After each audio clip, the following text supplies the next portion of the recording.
IAS എടുക്കണം എന്നാണ് ആഗ്രഹം. അപ്പൊ അതിനു വേണ്ടി ഇങ്ങനെ പതിയെ പതിയെ ആ ഒരു ലക്ഷ്യത്തിലേക്ക് ഇങ്ങനെ പോയിക്കൊണ്ടിരിക്കുകയാണ്. പരിമിതികളെ കുറിച്ച് ആകുലപ്പെട്ടിരിക്കാതെ പോരാടി വിജയിക്കാൻ കഴിയുമെന്ന് തെളിയിക്കുകയാണ് അസ്ന. അന്നമനട മേടലൂർ സ്വദേശി KP സിയാദിന്റെയും അനീസയുടെയും മകളായ അസ്ന സ്പൈനൽ മസ്കുലർ അട്രോഫി രോഗത്തെ തുടർന്ന് 2ാം വയസ്സ് മുതൽ വീൽചെയറിലായിരുന്നു. എല്ലാം അതിജീവിച്ച് +2 പരീക്ഷയിൽ 1200-ൽ 1199 മാർക്ക് വാങ്ങി വിജയിച്ച അസ്ന തന്റെ കോളേജ് കാലഘട്ടത്തിലേക്ക് കടന്നിരിക്കുകയാണ്. ചാലക്കുടി സേക്രഡ് ഹാർട്ട് കോളേജിൽ പ്രവേശനം നേടിയ അസ്ന ഇപ്പോൾ BA ഹിസ്റ്ററി വിദ്യാർത്ഥിനിയാണ്.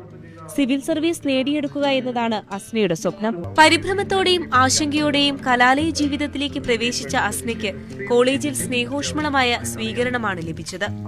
അസ്നയെക്കുറിച്ച് നേരത്തെ അറിഞ്ഞ കോളേജ് അധികൃതർ 2ാം നിലയിലെ BA ഹിസ്റ്ററി ക്ലാസ് താഴത്തെ നിലയിലേക്ക് മാറ്റുകയും വീൽചെയറിൽ എത്താവുന്ന രീതിയിൽ റാമ്പ് ഒരുക്കുകയും